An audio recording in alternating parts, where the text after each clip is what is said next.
Oke, jadi teman-teman ya, jadi ini malam hari ini kita akan bicara mengenai mengalah tapi bukan berarti kalah ya. Nah, kita mulai dengan pembacaan Efesus 4:11 sampai 15 ya. Mungkin karena ada banyak saya baca aja sendiri.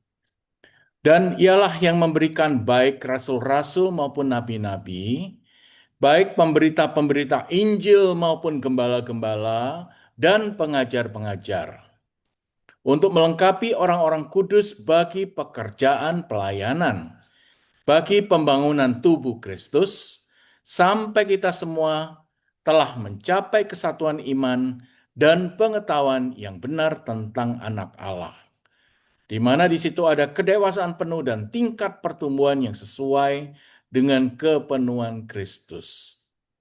Sehingga kita bukan lagi anak-anak yang diombang-ambingkan oleh rupa-rupa angin pengajaran atau permainan palsu manusia dalam kelicikan mereka yang menyesatkan, tapi dengan teguh berpegang pada kebenaran di dalam kasih kita bertumbuh di dalam segala hal ke arah Dia, Kristus yang adalah kepala.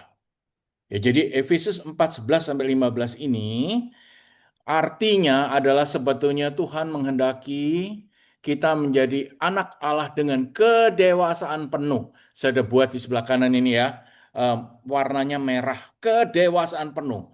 Bukan berarti kita hanya dewasa secara jasmani, bukan hanya seperti jiwa kita dewasa, tapi juga rohani dan spiritual kita. Jadi iman kita yang menjadi dewasa.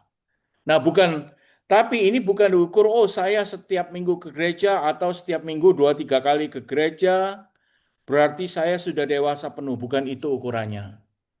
Tapi justru ukuran yang dikehendaki oleh Tuhan di dalam tulisan Efesus 4:11-15 ini, kita adalah bukan lagi orang yang bisa diombang-ambingkan oleh angin pengajaran yang palsu, oleh permainan yang palsu, oleh kelicikan duniawi, kelicikan mereka-mereka manusia yang mau menyesatkan kita. Tapi kedewasaan penuh yang Tuhan dan Yesus maui adalah teguh berpegang dalam kebenaran di dalam kasih, di mana kita bisa bertumbuh segala hal kepada Dia berdasarkan ajaran Kristus. Dengan perkataan lain, kita tidak gampang untuk ikut emosi, dikit-dikit emosi, dikit-dikit marah, dikit-dikit tersinggung, dikit-dikit kesel, dikit-dikit apa namanya eh, eh, mengkasihani diri sendiri. Kok aku gini ya, ada masalah. Kok aku gitu, Tuhan tidak membantu. Aduh, gimana ya Tuhan ya, hidup ini kok benar-benar nelongso ya, nelangsa. Kok benar-benar menyedihkan. Nah, itu bukan kedewasaan penuh yang Tuhan Yesus ajarkan. Jadi dalam dari sini kita harus belajar untuk bertahan, untuk bertegak hati, karena kita tahu bahwa apapun yang kita akan lakukan di situ ada Kristus. Di mana emosi kita harus kita jaga dan salah satu buah daripada Roh Kudus adalah dalam kedewasaan itu adalah bagaimana menguasai emosi kita, menguasai ego kita, menguasai diri kita agar kita tetap tegar. Karena apa? Karena kita sudah diberikan kemampuan oleh Kristus sendiri. Dengan demikian, maka Kristus mengajarkan agar kita menggunakan kebenaran dalam kasih kepada semua manusia. Kalau kita menggunakan emosi dan ego, kasih pasti tersisihkan. Kasih pasti kita sembunyikan. Kasih pasti kita hilangkan. Tapi karena kita sudah diberikan kedewasaan penuh dan Yesus memungkinkan untuk kita memberikan kasih, menghilangkan ego, maka kasih itu akan dengan demikian, dengan sendirinya akan muncul dari perbuatan-perbuatan kita. Muncul pada apa yang kita lakukan terhadap sesama manusia. Bahkan Tuhan Yesus katakan, kalau engkau dipukul kirimu, pipil kirimu, kau berikan pukul pipi kananmu. Itu menunjukkan kedewasaan rohani yang Tuhan Yesus katakan, yang Tuhan Yesus ajarkan. Bukan berarti secara harafiah demikian, tapi menunjukkan bahwa kita mempunyai penguasaan diri, di mana kalau kita dilakukan semena-mena atau tidak adil bagi orang lain, jangan emosi, jangan ego. Waduh, saya kok diginikan, saya harus membalas ya Tuhan. Saya harus berbuat sesuatu seperti apa yang dia lakukan padaku beratus kali. Tuhan katakan, kalau ada sesaudaraku, ada seorang murid Petrus kalau nggak salah menanyakan, berapa kali aku harus eh, mengampuni saudaraku bila dia bersalah padaku, dosanya padaku. Apakah hanya 7 kali? Rabi ya, Tuhan Yesus. Dia bilang, no, no, no, no, no, 7 kali, 70 kali. Artinya kedewasaan rohani yang Tuhan Yesus ajarkan adalah bukan ego yang kita berikan karena kita sudah dipecundangi oleh orang tersebut, oleh saudara kita, atau dia berbuat dosa, berbuat kesalahan pada kita. Tapi justru harus kita mengampuni kesalahan orang lain walaupun kita keselnya bukan luar biasa. Dan sebagai manusia kita berhak untuk kesal, berhak untuk anger, marah, berhak untuk kecewa. Semua emosi-emosi yang sudah Tuhan berikan pada kita, kita boleh pakai. Tapi Tuhan katakan, no, kita tidak boleh membalas. Sebagai anak dia, kedewasaan penuh artinya kita hanya memberikan kasih yang dia sudah ajarkan. Dan kembali yang kita katakan bahwa kasih ini bukan berarti bahwa kita sudah mendengarkan firman, pergi ke gereja, melakukan hal-hal yang baik. Bukan, justru pada waktu kita dites, pada waktu kita benar-benar ego dan emosi itu tidak bisa kita kendalikan. Disitulah kita dites, kita diuji apakah memang kita mempunyai kedewasaan penuh. Jadi bukan karena sudah berapa lama kita ikut Yesus, bukan berapa lama ada istilah kita di born again, dilahirkan baru, bukan itu. Tapi justru dewasa secara rohani adalah berpegang teguh pada kebenaran di dalam kasih. Di mana kalau kita bertumbuh dalam kasih, kita akan bertumbuh dan berbuah menuju ke arah Kristus yang adalah kepala kita. Itu yang dikatakan oleh Efesus, surat Paulus pada umat di Efesus 4:15. Jadi walaupun kita punya jabatan di gereja, punya pelayanan di gereja, belum tentu kita dewasa secara rohani.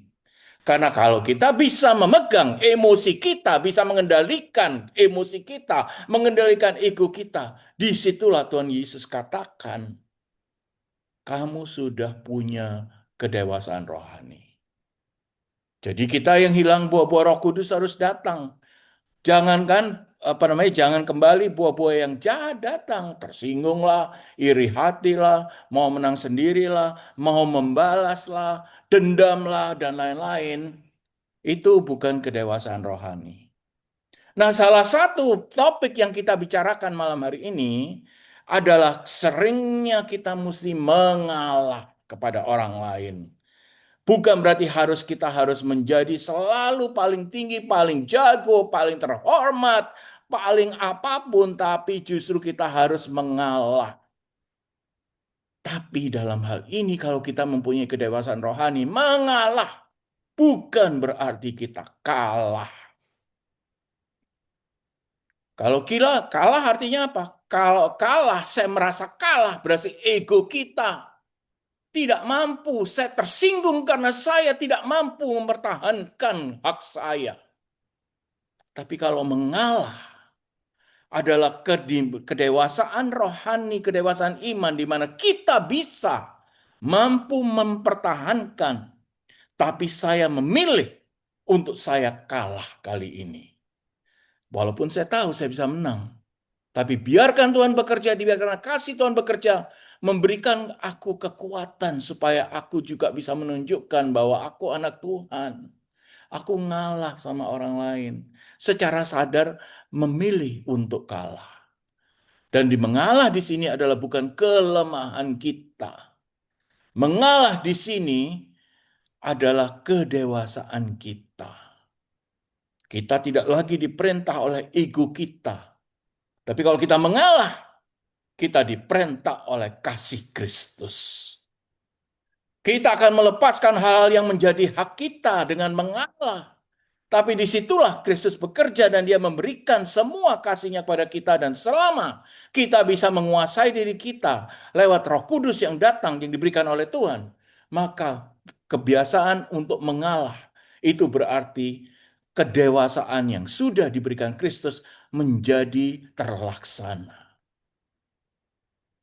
Di dalam kitab Filipi dikatakan dengan tidak mencari kepentingan sendiri atau puji-pujian yang sia-sia. Itulah mengalah.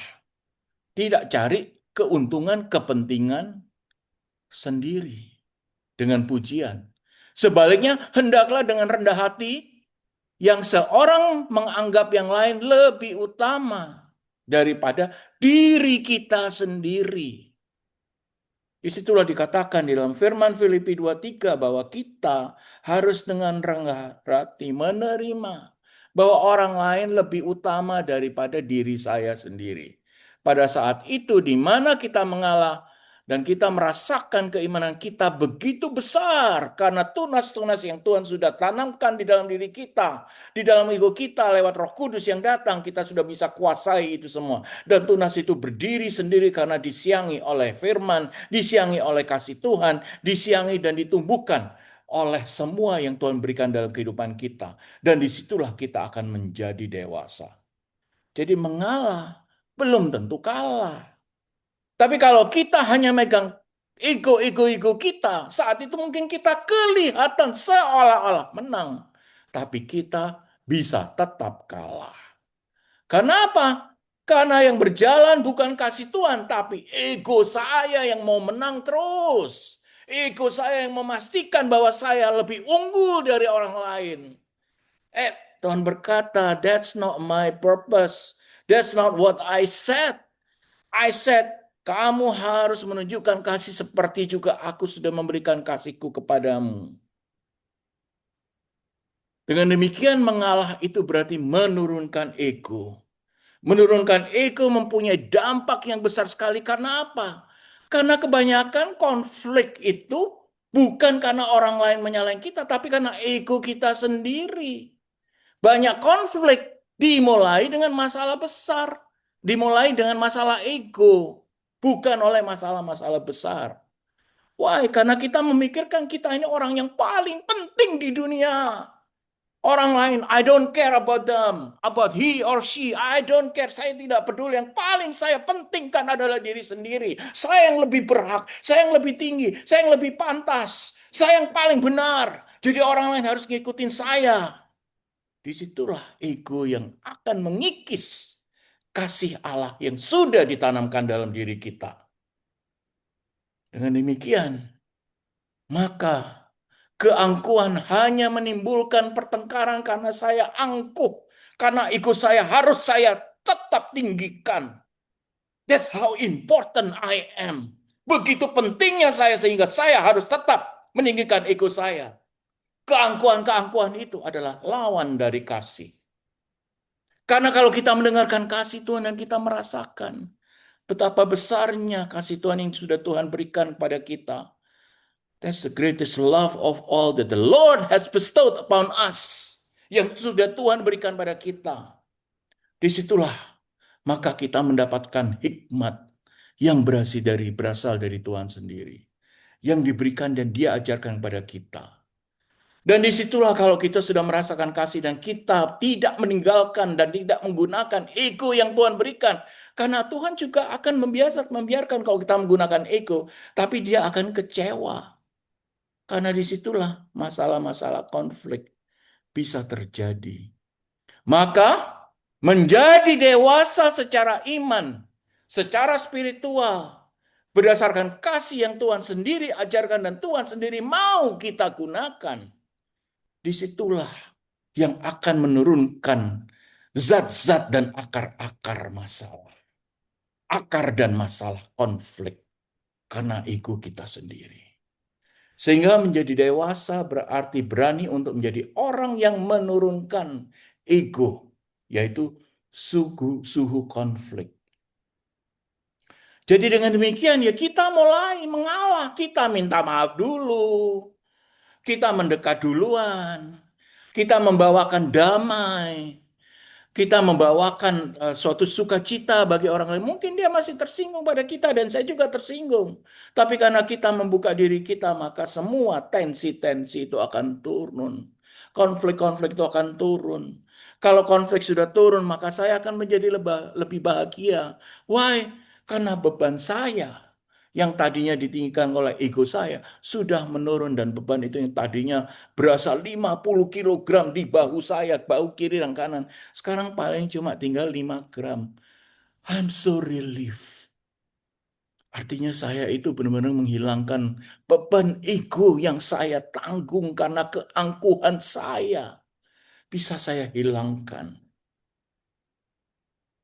Jadi dengan demikian, maka kalau kita mau minta maaf, kita merasa salah, kita mengaku salah, kita menghargai hubungan, artinya kita itu menciptakan ruang rekonsiliasi. Nah, siapa yang mengajarkan rekonsiliasi? Ya Tuhan sendiri. Karena kita manusia berdosa, di sini ada Bapa di surga, dia mau datang ke dunia lewat Yesus. Yang pertama melakukan rekonsiliasi, bukan manusia sendiri merekonsil dengan Bapaknya. Tidak, justru Bapa yang rekonsil dengan manusia, dengan mendatangkan Yesus Sang Putra ke dunia. Jadi kita udah diajarin bagaimana rekonsiliasi. Bahkan egonya Bapak di surga sudah diturunkan. Sampai dia harus mengutus anaknya menuju ke manusia untuk membebaskan keegoistikal manusia. Dan dia tunjukkan dia harus mati seperti manusia. Dia mengambil badan sebagai manusia. Dia melakukan semua sebagai manusia. Kita kok nggak merasa bahwa rekonsiliasi itu diajarkan oleh Tuhan. Kita masih mengingat terus ego kita, kepentingan kita. Saya harus menjadi nomor satu. Saya tidak bisa kalah dengan orang lain. Padahal Yesus sendiri adalah bagian daripada proses rekonsiliasi yang diberikan oleh Bapaknya di surga. Lewat Yesus, maka hilang dosa-dosa, ditebus oleh kematiannya. Maka disinilah kita merasakan kasih yang begitu besar oleh Bapa di surga lewat Yesus Kristus. Itu kalau dari Bapa. Bagaimana kalau dari kita? Kita adalah orang berdosa. Tapi kadang-kadang karena keegoan kita begitu tinggi yang kita selalu pegang, maka kita tidak pernah membawa damai. Kita bawa konflik. Kita bawa peperangan dengan orang lain. Di dalam Matius dikatakan, kita diingatkan kembali lagi. Firman Tuhan katakan apa? Berbahagialah orang yang membawa damai seperti Tuhan sudah berikan kepada kita. Berbahagialah, karena mereka juga akan disebut anak-anak Allah. Karena kasih yang Tuhan ajarkan, kita benar-benar perlakukan dengan baik. Dan kita benar-benar berikan pada orang lain seperti Yesus sendiri sudah memberikan pada kita. Jadi ada banyak hal ya, bahwa saya berhak marah, benar. Saya berhak kecewa, benar. Saya berhak tersinggung, benar. Saya berhak untuk membela diri, benar. Tapi kalau kita bisa menurunkan ego kita, melepaskan saya, hak ini, hak itu, hak ini, hak itu, hak ini, hak itu, maka itu sebetulnya bukan berarti kita kehilangan harga diri. Melepaskan hak tidak sama dengan kehilangan harga diri. Inilah yang Tuhan ajarkan dan Tuhan mau kita patuhi. Bahwa kehilangan melepaskan hak tidak berarti kehilangan harga diri. Nah, saya berikan satu contoh di dalam Perjanjian Lama. Yaitu ada Abraham dan ponakannya Lot. Di dalam kitab Kejadian 13 dan 14. Ya. Siapa yang lebih tua? Abraham. Siapa yang lebih punya power? Abraham. Siapa yang dikasihi Tuhan? Abraham. Siapa yang kepala keluarga secara patriark, bapak bangsa-bangsa? Abraham. Jadi secara hukum, secara status di bangsa Israel, secara senioritas, Abraham punya veto mutlak untuk menentukan apapun juga karena Tuhan sudah melihat dan menentukan bahwa dia adalah kepala patriark daripada bangsa Israel. Nah, ceritanya bagaimana? Jadi Abraham punya ponakan namanya Lot, ya. Mereka itu punya kaya banget, dia punya tanah, dia punya macam-macam. Dia punya hewan-hewan. Zaman dahulu kalau orang kaya adalah bukan hanya punya tanah, punya rumah, tapi juga punya banyak hewan ternak, ya. Tapi masalahnya apa? Masalah adalah mereka juga punya gembala-gembala, ya. Jadi orang yang bisa memegang taruhan ternak-ternak ini dari gembala. Abraham punya, Lot juga punya. Dan mereka gembalanya bukan Abraham Lot yang bertengkar, tapi gembala-gembalanya, ya. Karena apa? Karena justru karena kalau kebanyakan hewan ternak, maka rumput-rumput ataupun eh, pohon-pohonan yang kecil-kecil itu akan habis semua kan? Berarti apa? Karena apa? Pasti banyak ternak yang makan dan karena banyak yang ternak lebih banyak daripada manusia, lebih banyak daripada rumput dan pohon-pohon kecil, maka di sanalah sumber pertikaian. Apalagi hewan juga perlu air ya. Mungkin sumber airnya juga berkurang ya. Nah, gembala antar gembala, gembalanya Abraham, gembalanya. Jadi ini sebetulnya staf-staf dan orangnya Abraham yang menggembalakan hewan ternakannya dan juga staf-staf dan penggembala daripada punya Lot ponakannya. Apa yang terjadi? Mereka berantem di bawah tapi di atas Abraham mengalah. Abraham tidak mau bermusuhan karena mereka masih apa namanya uncle and nephew, artinya apa namanya om dan ponakan. Jadi disinilah walaupun Abraham tadi dikatakan bahwa dia adalah kepala keluarga patriark secara hukum, secara status, secara senioritas, bahkan dia disebut sebagai bapak bangsa Israel. Dia punya veto mutlak untuk menentukan pila wilayah duluan.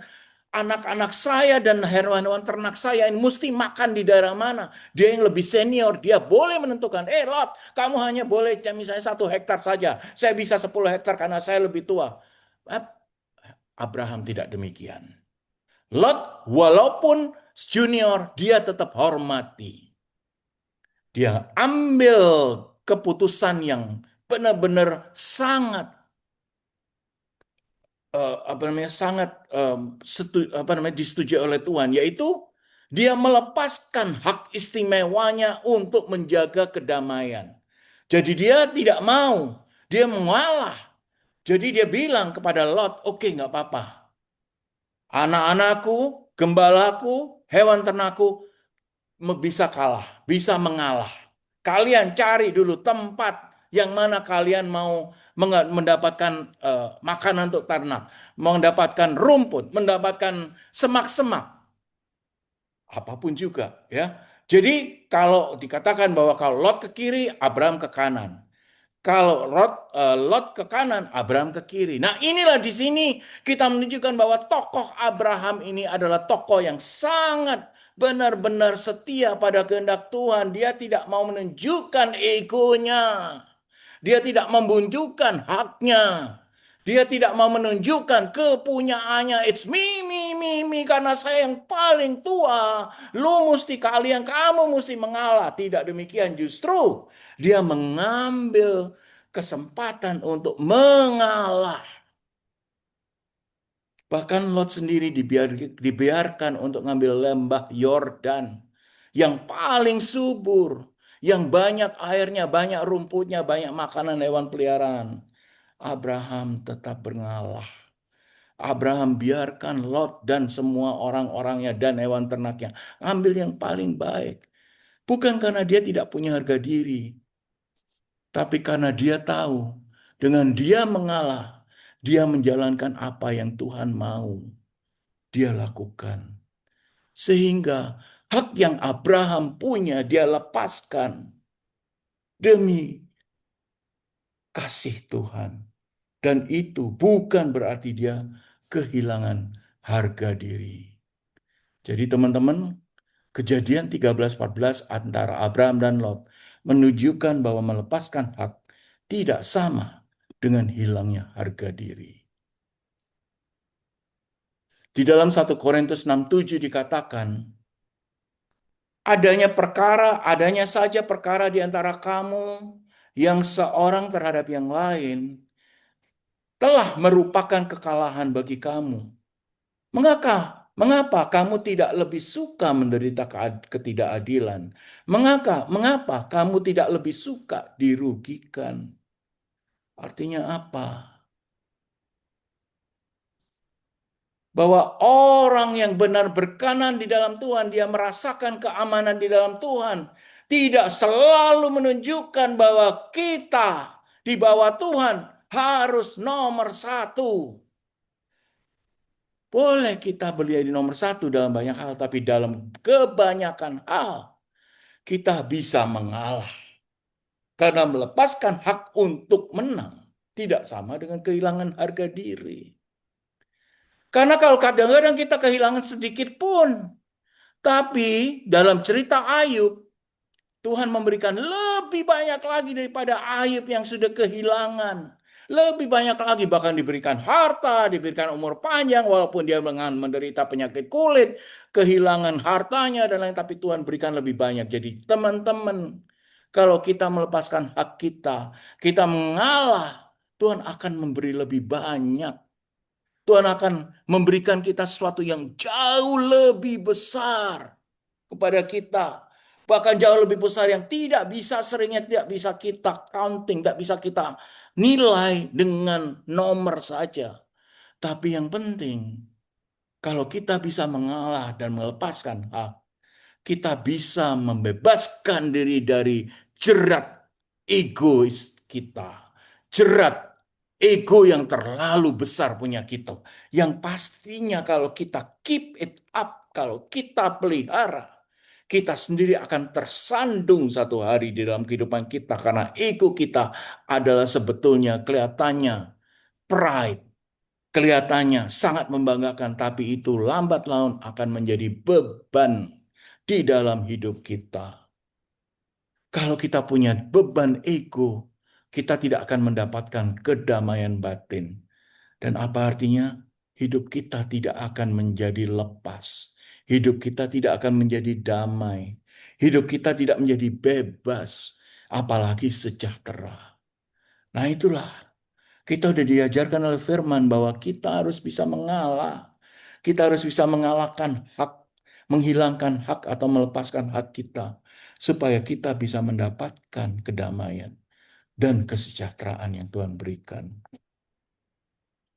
Jadi bukan yang penting itu adalah benar atau salah. Itu nggak penting. Yang penting adalah bagaimana saya bisa menghilangkan dan saya membebaskan diri saya dari ego saya. Ego yang saya bawa setiap hari. Dia maunya membesar kayak balon setiap hari. Tapi saya harus menguasai diri yang diajarkan oleh Roh Kudus. Menguasai diri supaya ego yang mau membesar seperti balon. Karena kebanyakan di situ udara. Saya harus bisa suppress itu semua udara. Sehingga balon yang tambah lama tambah besar. Saya bisa kecilkan sehingga ego saya pun bisa mengecil. Dan bahkan kalau ego saya pun saya suppress dengan semua kekuatan saya yang diberikan oleh Tuhan, diberikan oleh Roh Kudus, maka saya akan menjadi bahagia dan saya akan menjadi damai. Jadi bukan benar atau salah, tapi juga mengalah. Ya. Jika kita bicarakan mengenai kebenaran, di sini ada kasih. Yang kita mau adalah irisannya, adalah kebenaran dalam kasih.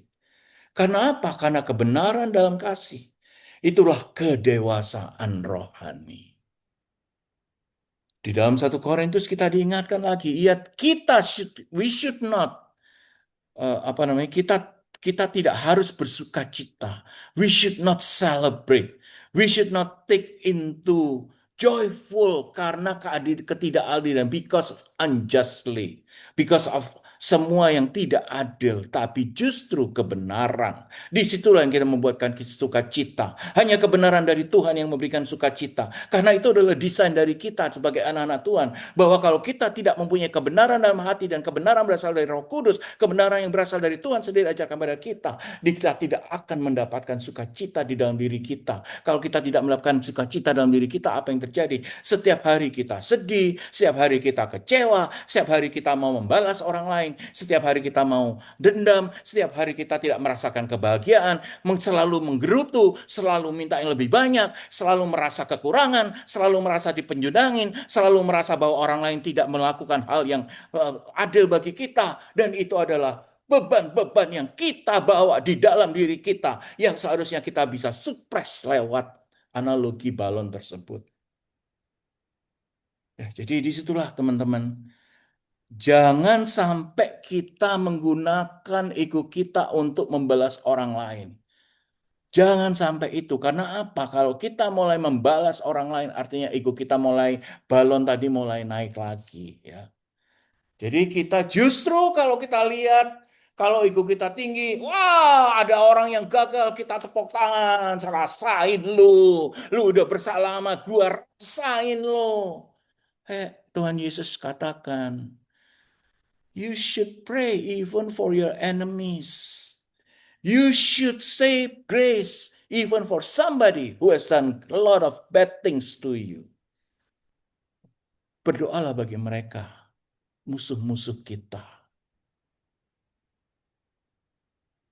Kalau kita celebrate, kita benar-benar menyenangi orang lain gagal.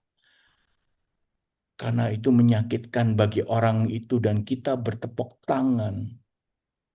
Maka artinya sebetulnya luka di dalam diri kita itu menguasai kita. Luka itu kita benar-benar kita pelihara sampai mencabik-cabik ego kita. Itu analoginya gini. Saya jatuh, saya punya luka di sini, di tangan saya sini. Ya, besar lukanya. Mungkin lemah, luka berdarah. Saya kasih obat nih, betadin apa. Lama-lama akan eh, terbentuk lapisan baru, kulit yang baru. Up, tapi saya nggak senang.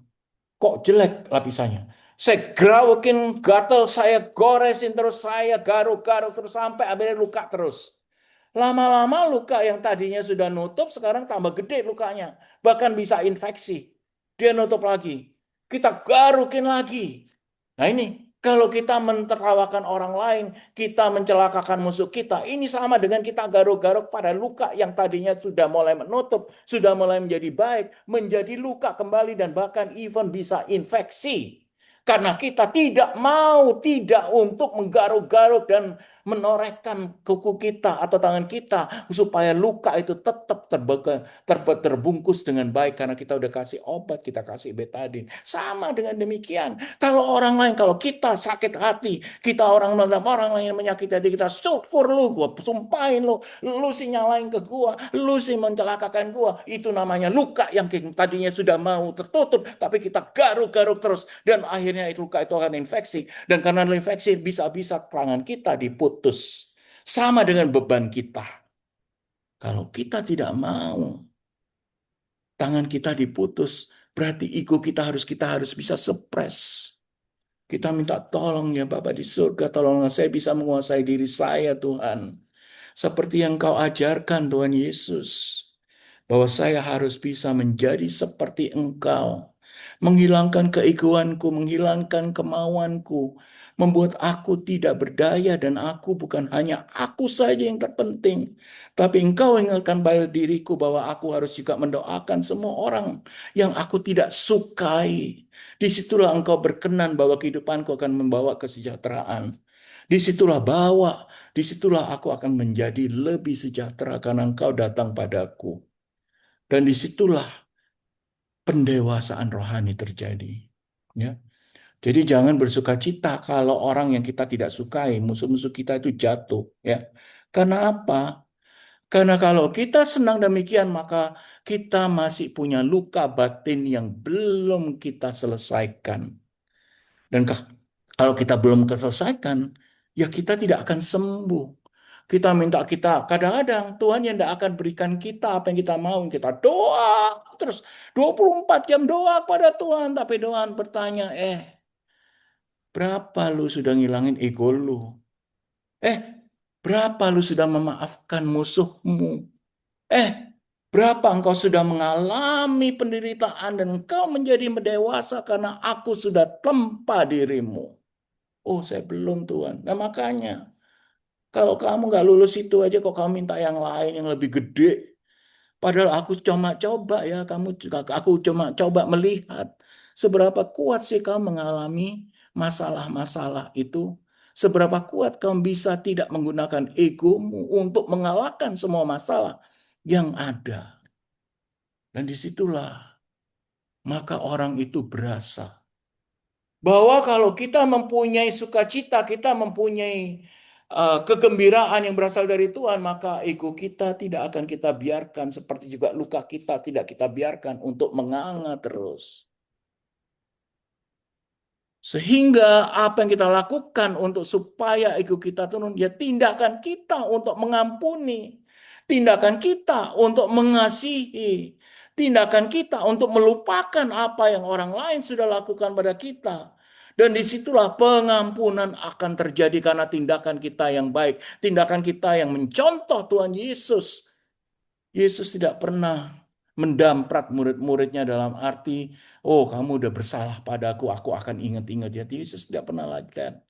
Even dia doakan orang lain, ya ampunilah Bapa, dia tidak tahu apa yang dia lakukan. Sudahlah, kita nggak usah mikirin itu. Saya hanya melakukan kehendakmu dan kau bisa mengampuni. Karena dia benar-benar tidak tahu dan benar-benar he does not know better than everyone else, bahasa Inggrisnya. Jadi pengampunan yang sungguh-sungguh akan terlihat dari tindakan kita. Tidak membalas, mendoakan, bahkan memberikan kasih pada orang-orang yang menyakiti kita. Itulah kasih nyata. Di dalam 1 Yohanes 3:18 dikatakan, firman katakan demikian, anak-anakku, marilah kita saling mengasihi.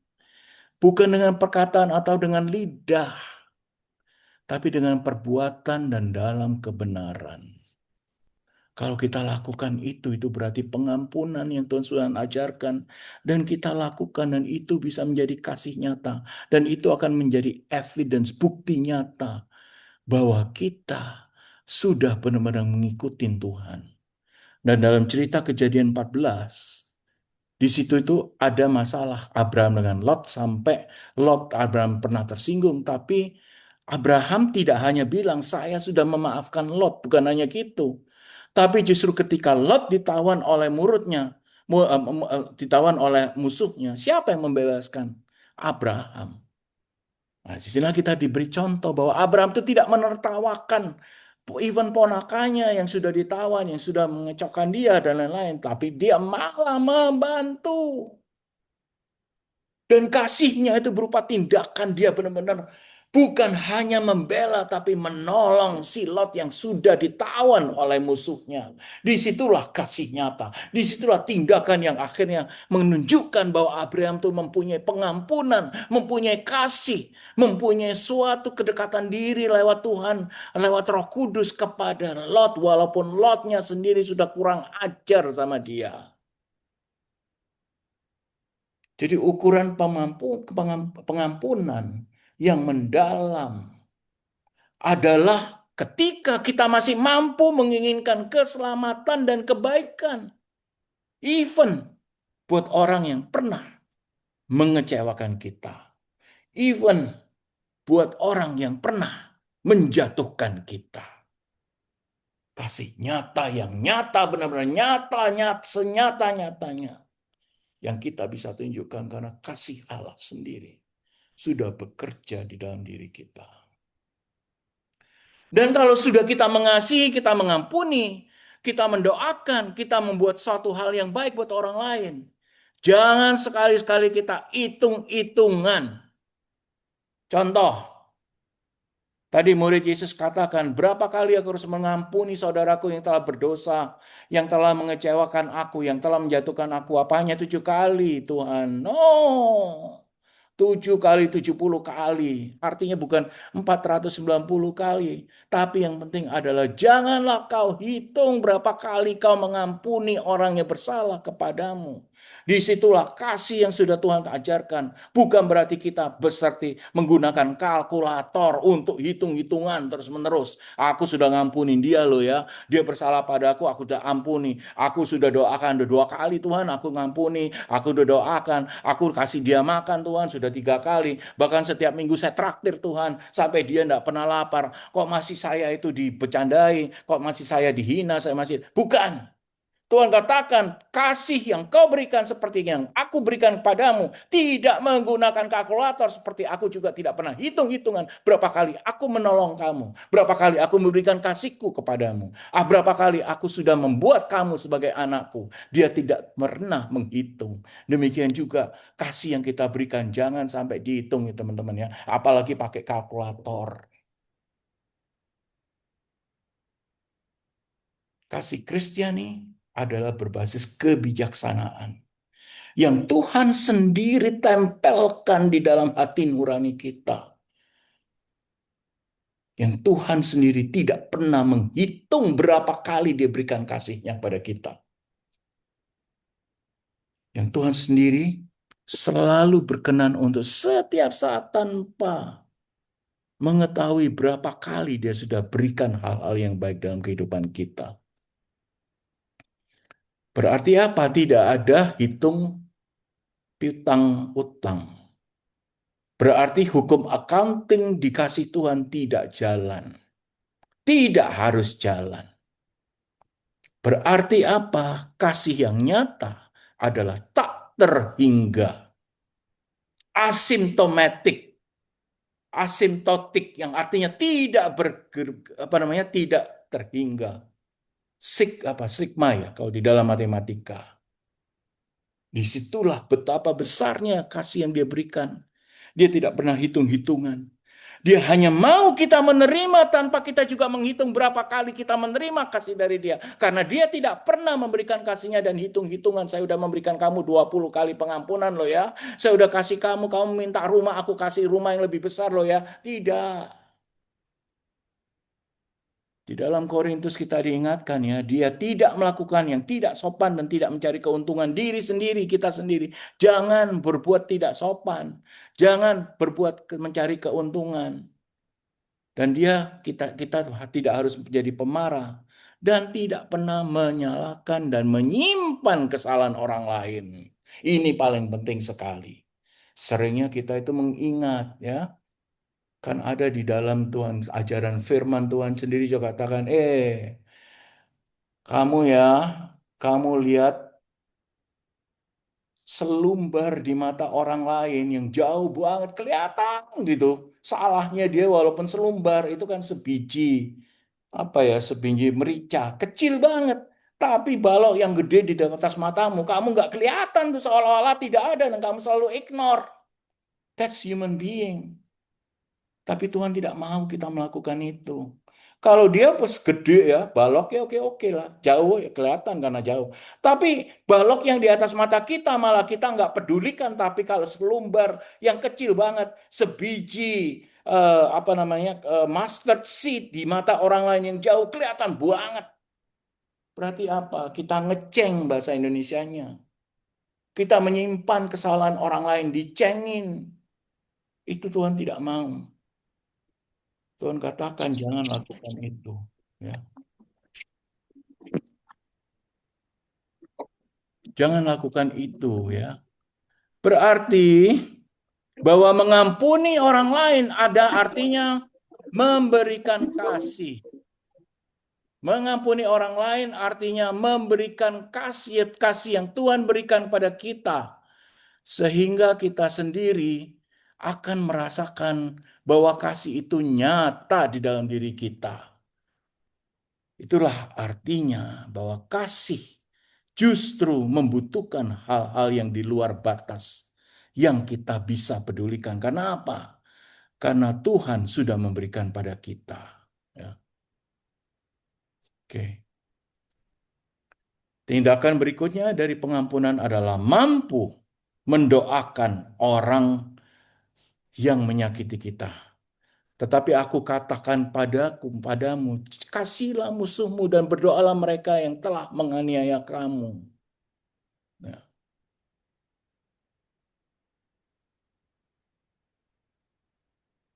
Ini yang seperti Yesus katakan. Engkau harus juga bukan hanya memberikan doamu. Engkau juga mengasihi musuh-musuhmu. Berdoalah bagi mereka yang menganiaya kamu. Dan teman-teman, ini yang Tuhan mau kita lakukan ya. Lukas 6:27. Aku berkata, kasihilah musuhmu, berbuatlah baik bagi orang yang yang membencikan kamu. Mintalah berkat bagi orang yang mengutuk kamu. Berdoalah bagi orang yang memaki kamu. Disinilah kita melakukan apa yang Bapa ajarkan lewat Yesus Kristus. Bukan kita meniru orang lain, tapi kita meniru Bapa mengasihi manusia lewat Yesus Kristus. Bapak mengharapkan bahwa kita menjadi seperti Kristus, Christ-like. Dan di sini kita lakukan itu bukan berarti kita semalam ini kita membicarakan mengenai hal ini, besok saya usahakan berarti saya sudah menjadi hilang semua egonya saya. Kadang-kadang tidak bisa terjadi dan itu butuh waktu dan butuh proses. Gak apa-apa. Asalkan kita setia pada pembenaran proses, pembenaran Roh Kudus, pembenaran apa yang salah dalam diri saya, pembenaran bahwa saya mempunyai ego yang besar, saya harus bisa suppress. Seperti juga saya tidak mau melukai diri saya sendiri dengan menggaruk-garuk luka yang sudah menutup. That takes time. That takes certain period. But yet we have to be loyal to that process. Jadi pasti ada kegagalan. Pasti ada masalah lagi. Tapi kita mencoba kembali. Kita berusaha untuk menghilangkan keegoan kita. Mengalah. Dan di situ, walaupun ada konflik, ada masalah, ada kegagalan, pasti akan terjadi pertumbuhan spiritual, pertumbuhan rohani karena Tuhan mengikuti kita. Tuhan menuntun kita dan Tuhan membawa kita kepada keadaan transformasi spiritual yang menjadi lebih baik, yang mendekatkan diri kita padanya lewat Tuhan Yesus Kristus yang datang mengajari kita dan juga disembuhkan lagi, disiangi, diberikan nutrisi oleh Roh Kudus. It's a lifelong process sometimes. And in this lifelong process, we doomed to fail. Kita bisa jatuh, kita bisa gugur, kita tidak bisa lagi berdiri. Kadang kita jatuh dan kita bisa fail, kita gagal untuk menjadi seorang yang dewasa rohaninya. Tapi nggak apa-apa, asal kita setia pada proses.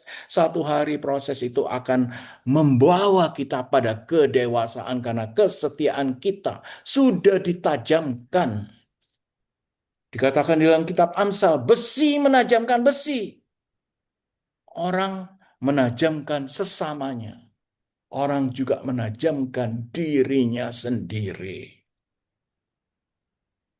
Ya, jadi itulah kedewasaan yang mungkin tidak terjadi seperti Angling Dharma membangun candi satu malam. Bandung Bondowoso tidak demikian.